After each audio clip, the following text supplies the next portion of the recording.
আসসালামু আলাইকুম। আজকে আমি খুব সহজ রেসিপিতে ঘরে থাকা অল্প কিছু উপকরণ দিয়ে খুব সহজেই তৈরি করব চিকেন কোরমা। এই চিকেন কোরমাটা আপনারা রুটি, পরোটা, সাদা ভাত, পোলাও সব কিছুর সাথে খেতেই খুব মজা হয়। আর এটা খেতে খুবই মজা লাগে। আর রান্না করাটাও খুবই সহজ। চলুন চিকেন কোরমা রান্নাটা শুরু করি। এখন এই জন্য একটা কড়াই বসিয়ে দিয়ে আমি তেলটা গরম করে নিয়েছি। এখন এখানে আগে থেকে ম্যারিনেট করা এখানে আমি আদা রসুন লেবুর রস টক দই দিয়ে মুরগিটাকে ম্যারিনেট করে রেখেছিলাম। এখন মুরগিটা আমি খুব সুন্দর করে ভেজে নিচ্ছি। একটু হালকা ব্রাউন কালার করে আমি এটা ভেজে নিব।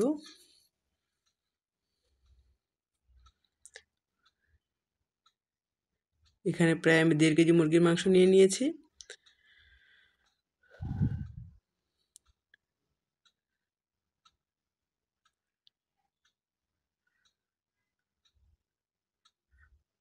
এভাবে করে আমি 2বারে মুরগির মাংসগুলো খুব সুন্দরভাবে ভেজে নিব। মুরগির মাংসগুলো এক পিঠ ভাজা হয়ে গেলে আমি এখন উল্টিয়ে দিচ্ছি।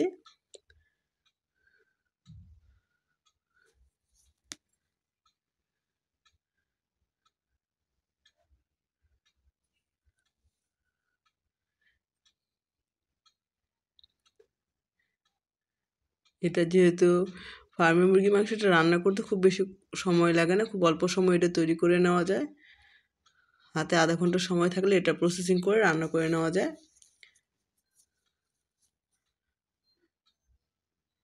আর মশলার পরিমাণও খুব অল্পই লাগে, সবসময় আমাদের ঘরে সে মশলাগুলো থাকে। এখন আমি মুরগির মাংসটা ভাজা হয়ে গেলে সে একই কড়াইয়ের মধ্যে আমি দিয়ে দিলাম পেঁয়াজ বাটা। পেঁয়াজ বাটাটা দিয়ে আমি একটু ভেজে নিব।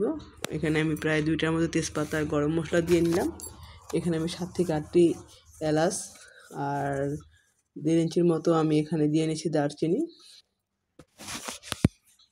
দিয়ে আমি আরও কিছুটা তেল এড করে নিলাম। এখন পেঁয়াজটা খুব সুন্দর করে আমি ভেজে নিব। এখানে পেঁয়াজটা একটু মজে আসলে এর মধ্যে আমি দিয়ে নিব আদা রসুন বাটা। এখানে আমি প্রায় 3 চা চামচের পরিমাণ আদা রসুন বাটা দিয়ে নিয়েছি।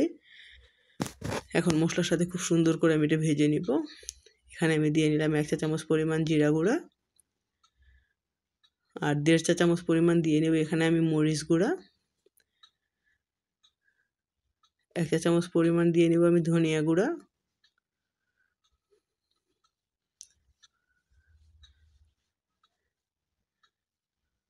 আর স্বাদ মতো দিয়ে নিচ্ছি এখানে আমি লবণ।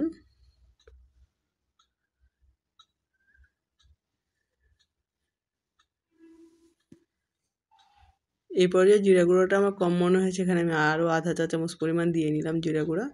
এখন মশলাটাকে খুব সুন্দর করে ভুনে নিয়ে আমি এর মধ্যে 1/2 কাপ পানি দিয়ে মশলাটাকে কষিয়ে নিব খুব ভালো করে।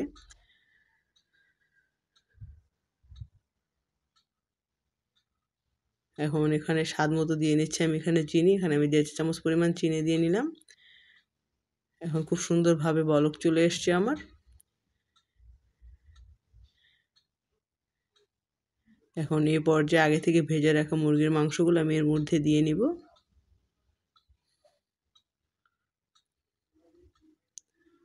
মুরগির মাংসটা দিয়ে আমি খুব ভালো করে নেড়ে নিচ্ছি।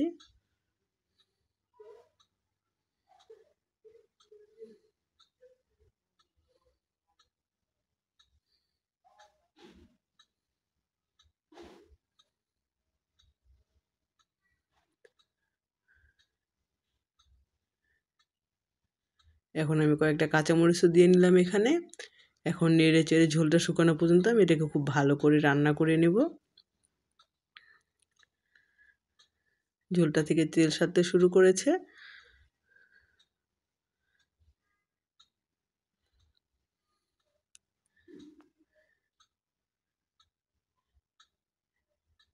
এখন আমি উপর থেকে কিছু পেঁয়াজ বেরেস্তা ছড়িয়ে দিলাম।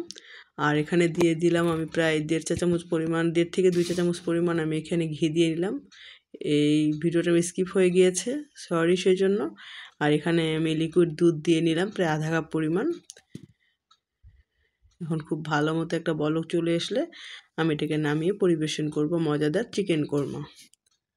আল্লাহ হাফেজ।